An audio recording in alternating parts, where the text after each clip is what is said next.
I started playing No Man's Sky for the first time this year, inspired by the Light No Fire announcement and curious about their previous work. Since this is my first time stepping into a Hello's Games video game, I really didn't know what to expect, but I did find that there was something quite beautiful about this game. And my curiosity for this topic was piqued that even after my stream was over, I saw some negative comments pop up about the game and about Shawn Murray.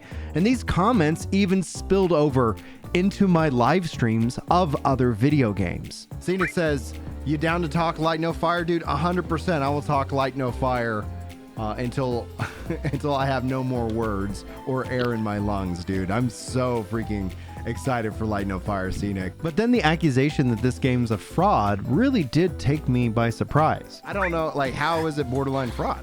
You know, like, you have to educate me, Scenic. I wasn't there. The thing that I'm gonna say though is, like, I have absolutely no emotional ties because I wasn't ever lied to. I wasn't following the game back then. I'm not gonna pretend like I was. So, like, if you're saying it's borderline fraud, like, yeah, give me the information, give me the case, you know.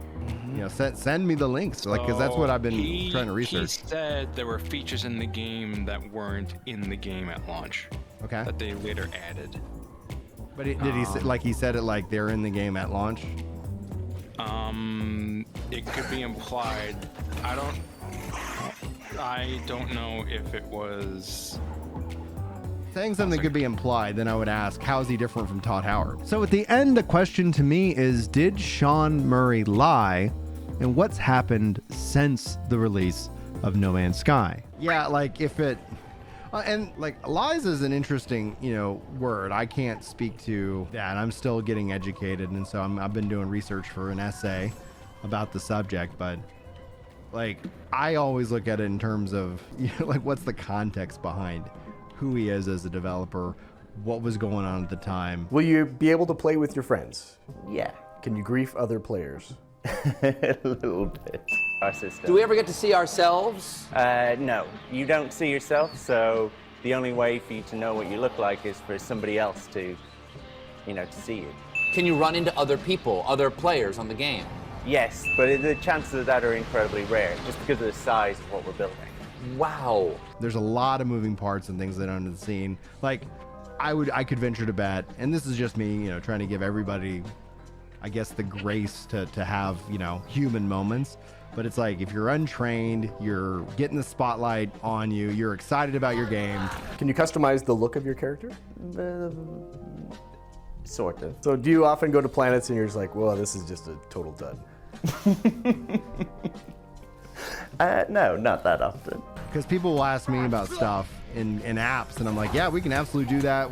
That's the plan, you know. But then if you start talking about, like, how does that roll out timeline-wise, that becomes a different conversation. And we are all very well aware there's plenty of gamers out there that, you know, they want it and they want it now. And finally, one ultimate question remains, is that are these features, these promised features, in the game now? Well, the question is that, are they in the game now?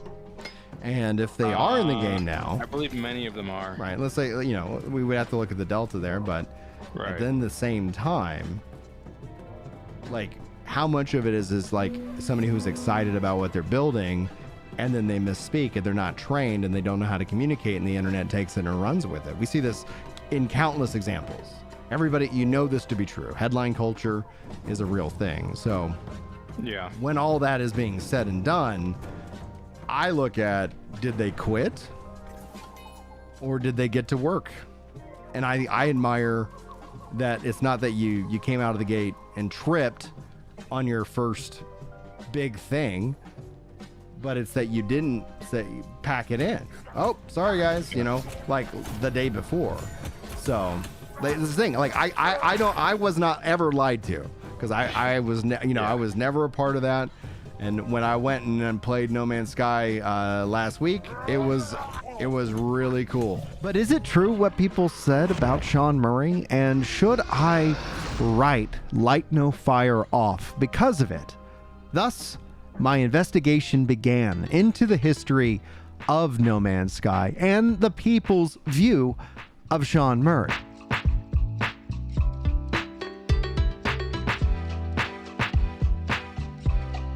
So hello everyone and welcome to my channel. This is State of the Game for No Man's Sky. I have spent the last couple of months diving into the history and, in a way, the lore around this game and this man who I have become obsessed with, especially as he sends out his cryptic tweets about Light No Fire. So while this game and this video is focusing in on No Man's Sky, obviously there's going to be an undertilling of Light No Fire, and I'm really hoping that you and I can share in a wonderful journey of that game in together. So if you guys are excited about that game, be sure to subscribe, hit that like button, and comment below what you're most excited about for the future of Hello Games' newest ambitious project. But I state this with all sincerity, that hell hath no fury like a gamer scorned. I feel this is most apt way to describe the frustration that I see tossed at me for enjoying No Man's Sky. But I have the benefit of hindsight. I have the benefit of countless updates. So I had to ask. I took this question to Twitter. I said, what is something that Shawn Murray promised for No Man's Sky that hasn't been added to the game yet? And I got a lot of really great responses. Kelvin says, everything he promised has come, but in due time. Glad they kept working on the game. Rory Khan says, as far as I'm aware, nothing. Quite the opposite. In fact, at this point, the game was way more than was ever promised, or at least that's my perception. UK Gamer says, I always remember in the trailer that they showed off a rhino-looking creature, and I was always trampling down trees whilst running into the water. So where they meant to have some kind of collision physics, I don't know either way, but I'm a huge fan of No Man's Sky. Knight Ronan says, this is one of the best stories in gaming history. Shawn took every bit of earned criticism and made a great game, and a game that for me is many hours of enjoyment. How many failures just took the money and ran? Hats off to Shawn. Karamak says, as far as I know, everything promised pre-release is in there now. Some of it took years, but it's all there now, which is why waiting till now to announce Light No Fire was a good PR move. Make no promises until no features are missing. Tofu writes, we don't check edit it pretty much anymore. We just let him cook now. He's cooking good. LZ64 writes, a reason to go to the center of the galaxy? The original pitch was the goal was to get to the center. Turns out nothing really happens when you go outside of the game, simply ejecting you into another galaxy. So either Shawn had different ideas or his current idea was very lame, laughing LMAO. And some of you even responded very well in the comments on my videos, like Setsunarua, hopefully I'm not butchering your name. He writes, anyone still mad at Shawn Murray is just riding on an archaic notion about the man, and they haven't kept up with him at all. There is a ton of info to explain where it went wrong, and there's overwhelming evidence as to how right he's made it. Well above and beyond anything he had to do for anyone, and he and his team keep it going. Shawn Murray deserves praise, not disrespect. But let's take a look at the numbers, shall we? But before anyone gets upset that I'm going to be using Steam chart numbers here, please note that yes, this game is on multiple platforms. No, Steam chart doesn't represent the accurate active player base, but it is a heat map. It is going to give us the ebbs and flows of a game, especially a game that I would classify this as a games as a service, but it doesn't feel predatory. And I think that in and of itself is like almost a video in and of itself. But on this note, guys, yes, these numbers are important, but people look at them all the wrong way. People continue to focus in on concurrency versus all-time peak. All-time peak literally is just hype. Hype is this thing that's magical. Everybody gets excited about it, but it's never going to be truly representative of a video game community. And it's usually after the dust settles that you get a real idea of how many people are active in this game. And if we look at just the last couple of months, you can see the beautiful ebb and flow of people in and out of this game playing on Steam and also on other platforms. We just don't have insights into those numbers and statistics. If we go back further in time, you can see lots and lots and lots of ebbs and flows. This is a healthy sign. Growth and inevitability, they're gonna shrink, right? And this is just something that you see. You also see in these numbers, the true story about these numbers is that they tell you that the developers continue to work on the game and make it better. Now, these numbers obviously do tend to distract gamers from the bigger picture. As Jonan writes, they are actually wrapping things up. There is a reason why they're working on another game. No Man's Sky isn't that popular. We have also learned that from the bad state to a decent state doesn't attract more players. Initially, No Man's Sky had around 212,000 players, and now daily with the update, around 11K. But without that, you see around 8K for the daily stream players. To compare, Stardew Valley has over 40K daily players for a 2D game. People need to connect, and that is what No Man's Sky's major problem is. There is not a single option to connect to the game, and the lore is crazy and weird, and there's nothing in No Man's Sky to care for, and the lack of an active, healthy player base shows this. Now, I push back on their view that 12K, 11K right now at the time of this recording, roughly about an 18K peak, 12K concurrent. This isn't total player base. This is active player base. To get the monthly active users, 12K, that's incredible. Like that, when you start to actually use industry standards, which you can multiply 7 times 11, you're going to get the range in which players are actively playing this game. And you want that healthy monthly active users, people coming back to check out the game and willing to check it out again in the future. The truth is that most gamers or most games as a service settle into a community that plays the game and just enjoys it.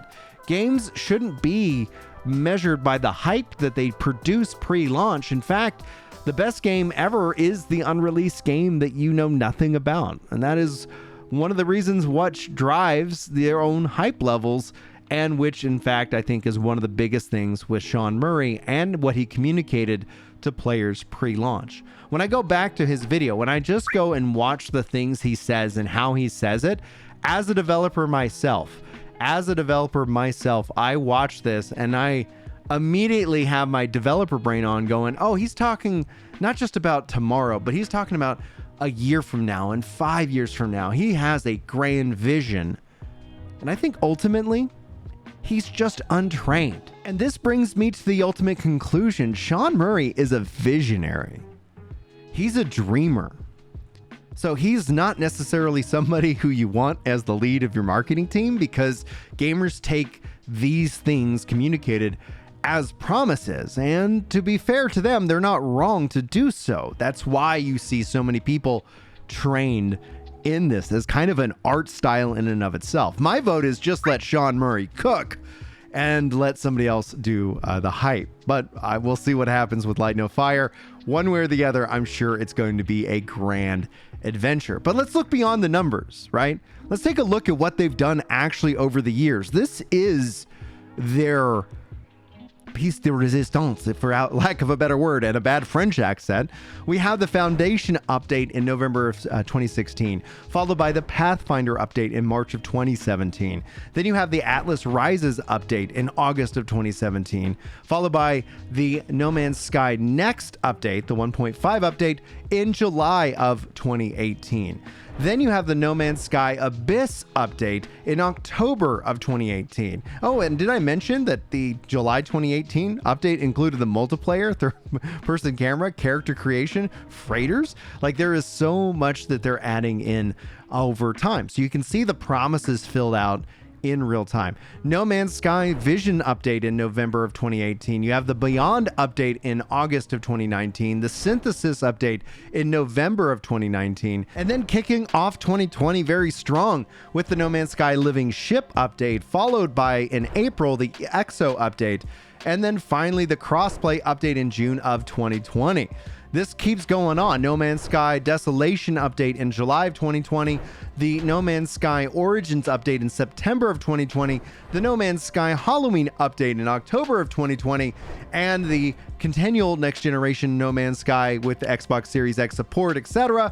That is October 2020 as well. Then you have the No Man's Sky Companions update in 2021, the Expeditions update in 2021 of March, the Prisms update in July of 2021, the September update of Frontiers, followed by the Sentinel update in February of 2022, the Outlaws update in April of that same year, the Endurance update in July 2022, the Waypoint update in October of 2022, the Fractal update in February of 2023, the Interceptor update in April of 2023. No Man's Sky was brought to Mac for some reason in June of 2023. Then obviously the Echoes early August of 2023, and things were a little bit quiet until kicking off 2024 in style with the No Man's Sky Omega update, adding in over 2 weekends of free-to-play access, the Mega Expedition Starborn ship, Expeditions Overhaul, Atlas Helmet, Proc Gen missions, Command Dreadnought, the Atlas Path Improved, the Access Black Holes, Twitch campaigns, Atlas Flight Pack, and new decorations. And oh yeah, their journey continues. Brass Lantern weighs in on one of my videos saying, No Man's Sky is far from over. How can it be when they're bringing space stations for a start? And this in and of itself is, I think, a beautiful story.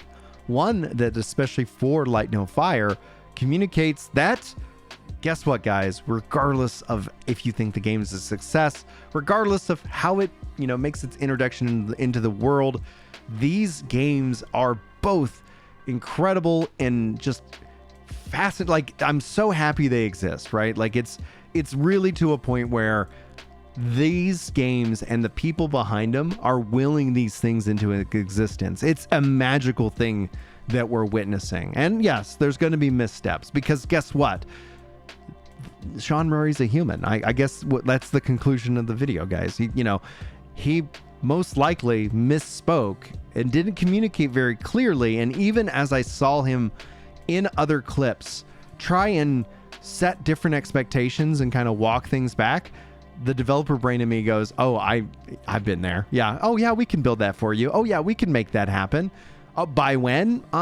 Is a year's time okay? Like, I think we can have that realistically to you in that time frame. And that's a hard conversation to have, especially when you're excited, and as excited as Shawn Murray is, to make video games. And I think that's really kind of the point. Anyway, not counting the last holiday update or any update that's followed between filming and posting this video, in case that there is another surprise update this week, that's 28 updates, 28 free updates. So Shawn Murray, I don't think he lied. And if he did, if Shawn Murray did lie, I honestly think he's made one hell of an apology. Huge shout out and thanks to my editor Jack for helping me craft these state of the games. We put a lot of work into these, and I really hope that you enjoyed them. So if you feel like Jack earned it, say thanks, Jack, in the comments. I'm sure he'll love reading those comments. And thank you both to the channel members for keeping the lights on here at the channel. I really do appreciate you. If you guys are even if you can't become a member, come hang out in the live stream. We've got some real generous patrons within the community, and I've got a lot of exclusive content for the members. So you might, hang out on a live stream and just get a gifted membership. So just kind of keep an eye out on that. But also, regardless of that, thank you so much for spending time with me today. I know your time is valuable, and hopefully you got something good, something enjoyable from this video. I really did enjoy diving into the research and making this video for you guys. And yeah, it's just a lot of fun. So hopefully you enjoyed. Hopefully I'll see you in the next one. And until then, guys, I hope that you have just a most wonderful day, and take care.